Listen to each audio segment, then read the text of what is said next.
Hi, എല്ലാവർക്കും നമസ്കാരം. ഞാൻ രാജു മുല്ലശ്ശേരി. സിനിമ കഫേയുടെ പുതിയൊരു എപ്പിസോഡിലേക്ക് നിങ്ങളെല്ലാവരെയും ഹാർദവമായിട്ട് സ്വാഗതം ചെയ്യുന്നു.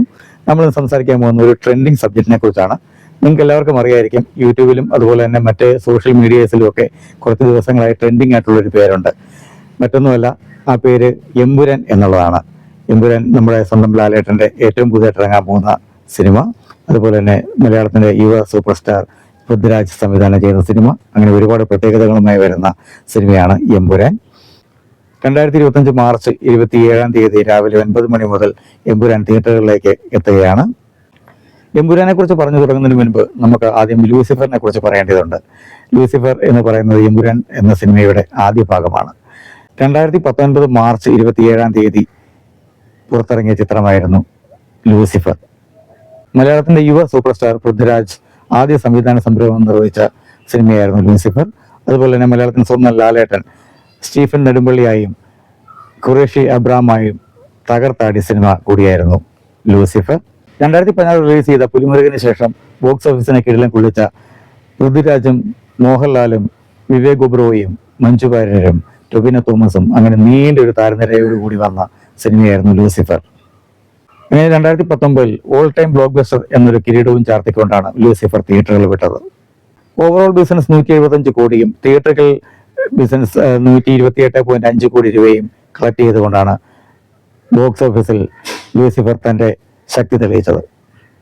മംഗലശ്ശേരി നീലകണ്ഠൻ പോലെ, ആടു തോമ പോലെ, പുലിമുരുകൻ പോലെ, മുള്ളംകുലി വേലായുധൻ പോലെ, സാഗർ ജാക്കി പോലെ, അങ്ങനെ സ്റ്റീഫൻ നെടുമ്പള്ളിയും മലയാളികളുടെ ഹൃദയത്തിൽ ഒരു വലിയ പ്രതിഷ്ഠ വരെ നേടിയെടുത്തു.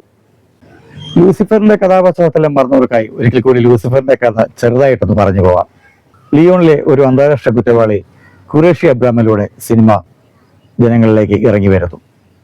ഗോൾഡ് ആൻഡ് ഡയമണ്ട് വ്യാപാരവുമായി ബന്ധപ്പെട്ട് ഇന്റർപോൾ അന്വേഷിക്കുന്ന ഒരു കുറ്റവാളിയായി ഖുറേഷി അബ്രാം സിനിമയിലൂടെ നമ്മളിലേക്ക് ചേക്കേറുകയാണ്. ഖുറേഷി അബ്രാമിലൂടെ സിനിമ തുടങ്ങി പതിയെ കേരളത്തിലേക്ക് ചുവട് മാറ്റുകയാണ് ലൂസിഫർ. കേരളത്തിന്റെ മുഖ്യമന്ത്രിയും രാഷ്ട്രീയ ആചാര്യനുമായിരുന്ന PKR എന്ന PK രാംദാസിന്റെ മരണത്തോടുകൂടി കേരളത്തിലെ സിനിമ തുടങ്ങുന്നു. PKRന്റെ മരണത്തോടുകൂടി അധികാരം പിടിച്ചെടുക്കാൻ മറുചേരിയിലുള്ള ആളുകൾ കരുക്കൾ നീക്കി തുടങ്ങുന്നു. അത് പതിയെ ഒരു രാഷ്ട്രീയ അരാജകത്വത്തിലേക്ക് വഴിതെളിക്കുന്നു. ഈ അവസരം മുതലെടുത്ത് മയക്കുമരുന്നിന്റെയും കള്ളപ്പണത്തിന്റെയും വ്യാപാരം വ്യാപിപ്പിക്കാൻ ഇറങ്ങിപ്പുറപ്പെടുന്ന ബോബി, PKRന്റെ മകൾ പ്രിയദർശിനി രാംദാസിന്റെ രണ്ടാം ഭർത്താവാണ് ബോബി. ബോബിക്ക് തന്റെ ഭാര്യ പ്രിയദർശിനിക്ക് സ്റ്റീഫൻ നെടുമ്പള്ളിയോടുള്ള വിരോധം നന്നായി അറിയാവുന്ന ഒരാളാണ്. PK രാംദാസിന്റെ പിൻഗാമി എന്ന് എല്ലാവരും മുദ്ര ചാർത്തിയിരുന്നത് സ്റ്റീഫൻ നെടുമ്പള്ളിയായിരുന്നു.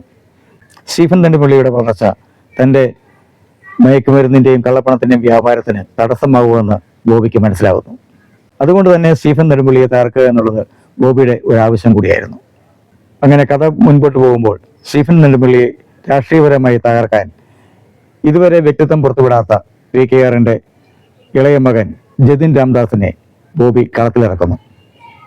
പക്ഷെ ജതിൻ രാംദാസ് ബോബിയുടെ എല്ലാ ധാരണകളെയും കാറ്റിൽ പറത്തിക്കൊണ്ട് തന്റെ ജ്യേഷ്ഠതുല്യനായ സ്റ്റീഫൻ നെടുമ്പള്ളി വിളിച്ചിട്ടാണ് താൻ വന്നതെന്നും അതുപോലെ അദ്ദേഹത്തോടാണ് തനിക്ക് കൂറുള്ളത് എന്നും ബോബി അറിയിക്കുന്നു. അമിതമായ മയക്കുമരുന്ന് നൽകി തന്റെ മകളെ ദുരുപയോഗം ചെയ്ത ബോബിയെ നശിപ്പിക്കണമെന്ന് എല്ലാ വിദ്വേഷങ്ങളും മറന്നുകൊണ്ട് PK രാംദാസിന്റെ മകൾ പ്രിയദർശിനി രാംദാസ് സ്റ്റീഫൻ നെടുമ്പള്ളിയെ സമീപിക്കുന്നു. തന്റെ മരണശേഷം എന്തെങ്കിലും ആവശ്യമുണ്ടെങ്കിൽ നിനക്ക് ധൈര്യമായി സ്റ്റീഫൻ നെടുമ്പള്ളിയെ സമീപിക്കാമെന്ന് തന്റെ അച്ഛൻ പറഞ്ഞത് പ്രിയദർശിനി മനസ്സിലോർക്കുന്നു. തന്റെ വലം കൈയായ സയ്യിദ് മസൂദുമായി ചേർന്ന സ്റ്റീഫൻ നെടുമ്പള്ളി ബോബിയുടെ എല്ലാ പദ്ധതികളും പൊളിക്കുന്നു. ഒടുവിൽ ബോബി എന്ന തിന്മയെ കൊന്ന് തിന്മയുടെ മേൽ നന്മയുടെ വിജയം ഊട്ടിയുറപ്പിച്ചുകൊണ്ട് സ്റ്റീഫൻ നെടുമ്പള്ളി പുറത്തേക്ക് പോകുന്നു. ലൂസിഫറിന്റെ അവസാന ഭാഗത്തേക്ക് എത്തുമ്പോൾ ഋഷിയുടെ ഏതോ ഒരു അജ്ഞാത ഭാഗത്ത് ഖുറേഷി അബ്രാമായി സ്റ്റീഫൻ നെടുമ്പള്ളി തകർത്താടുന്ന കാഴ്ചയാണ് പിന്നീട് കാണാൻ നമുക്ക് കഴിയുന്നത്. സ്വർണത്തിന്റെയും വജ്രത്തിന്റെയും ഒരു അധോലോക ശൃംഖലയുടെ ക്രൈം സിൻഡിക്കേറ്റിന്റെ തലവനാണ് ഖുറേഷി അബ്രാം എന്ന് നമ്മളോട് പറഞ്ഞുകൊണ്ട് ലൂസിഫർ അവസാനിക്കുകയാണ്.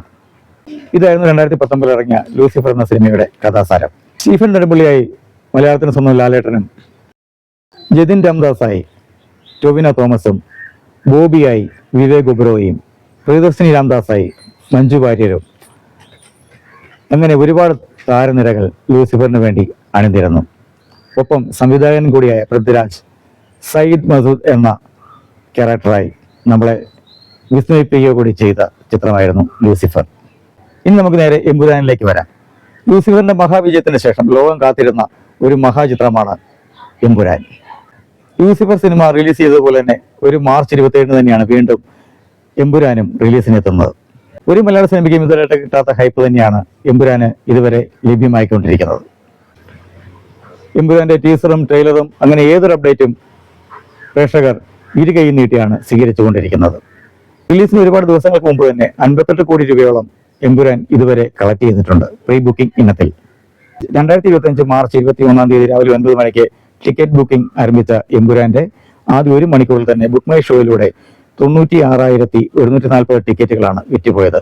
ഇതിൽ ഇന്ത്യൻ സിനിമയുടെ തന്നെ ചരിത്രത്തിൽ ആദ്യമാണ്. ചില സമയങ്ങളിൽ ബുക്ക് മൈ ഷോയുടെ സൈറ്റ് പോലും ജാമായി പോകുന്ന അവസ്ഥ എമ്പുരാന്റെ ടിക്കറ്റ് ബുക്കിങ്ങിനിടയിൽ ഉണ്ടായതായി അറിയുന്നു. സിനിമയിലേക്ക് വന്നാൽ ഖുറേഷി അബ്രാമിലൂടെ സിനിമ വികസിച്ചു പോകും എന്നുള്ള റിപ്പോർട്ടുകളാണ് ഇപ്പോൾ ലഭ്യമായിക്കൊണ്ടിരിക്കുന്നത്.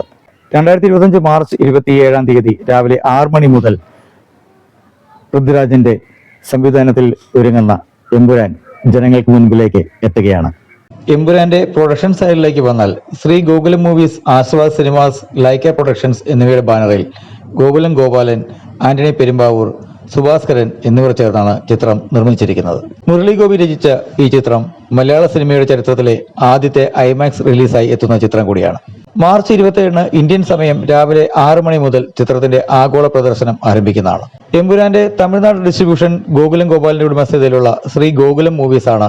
ദിൽ രാജുവിന്റെ ഉടമസ്ഥതയിലുള്ള ശ്രീ വെങ്കടേശ്വര ക്രിയേഷൻസ് ചിത്രം ആന്ധ്രാപ്രദേശിലും തെലങ്കാന സംസ്ഥാനങ്ങളിലും വിതരണം ചെയ്യുമ്പോൾ അനിൽ ചന്ദാനി നേതൃത്വം നൽകുന്ന AI ഫിലിംസ് ആണ് ചിത്രം നോർത്ത് ഇന്ത്യയിൽ എത്തിക്കുന്നത്. കർണാടകയിലെ എമ്പുരാന്റെ ഡിസ്ട്രിബ്യൂഷൻ പാർട്ണർ കന്നഡയിലെ വമ്പൻ സിനിമാ നിർമ്മാണ കമ്പനി കൂടിയായ ഹോംബാല ഫിലിംസ് ആണ് നിർവഹിക്കുന്നത്. എമ്പുരാനിൽ സ്റ്റീഫൻ നെടുമ്പള്ളിയായും ഖുറേഷി അബ്രാമായും മോഹൻലാൽ നായകനായി എത്തുമ്പോൾ പൃഥ്വിരാജ്, മഞ്ജു വാര്യർ, ടൊബിനോ തോമസ്, ഇന്ദ്രജിത്ത് സുകുമാരൻ, സുരാജ് വെഞ്ഞാറമൂട്ട്, ജെറോം ഫ്ലിൻ, ബൈജു, സായികുമാർ, ആൻഡ്രിയ, അഭിമന്യു സിംഗ്, സാനിയ അയ്യപ്പൻ, ഫാസിൽ, സച്ചിൻ ഖേഡ്കർ, നൈല ഉഷ, ജിജു ജോൺ, അങ്ങനെ ഒരു വലിയ താരനിര തന്നെ ഈ സിനിമയ്ക്ക് പിന്നിൽ പ്രവർത്തിക്കുന്നുണ്ട്. മലയാളം, തമിഴ്, തെലുങ്ക്, ഹിന്ദി, കന്നഡ ഭാഷകളിൽ എമ്പുരാൻ പ്രദർശനത്തിനെത്തുന്നു.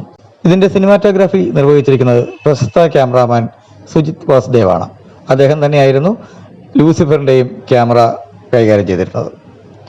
സംഗീതം നൽകുന്നത് ദീപക് ദേവും എഡിറ്റർ അഖിലേഷ് മോഹനുമാണ്. സ്റ്റണ്ട് സീക്വൻസുകൾ ഡയറക്റ്റ് ചെയ്യുന്നത് സ്റ്റണ്ട് സിൽവയാണ്. 2019 ഇറങ്ങിയ Lucifer all time blockbuster എന്ന കിരീടവും ചാർത്തിക്കൊണ്ടാണ് തിയേറ്റർ വിട്ടതെങ്കിൽ മലയാളത്തിലെ ഏറ്റവും ചെലവേറിയ ചിത്രം എന്ന ഖ്യാതിയോടുകൂടി പുറത്തെത്തുന്ന എമ്പുരാൻ അതിലും ഏറ്റവും വലിയൊരു വിജയമായി മാറട്ടെ എന്ന് സിനിമാ കഫേയുടെ പേരിലും എൻ്റെ പേരിലും ഹൃദയം നിറഞ്ഞ് ആശംസിച്ചുകൊണ്ട് സിനിമാ കഫേയുടെ ഇന്നത്തെ എപ്പിസോഡ് ഞാൻ വൈൻഡപ്പ് ചെയ്യുകയാണ്. അടുത്തൊരു എപ്പിസോഡിൽ കാണും വരെ എല്ലാവർക്കും നന്ദി, നമസ്കാരം.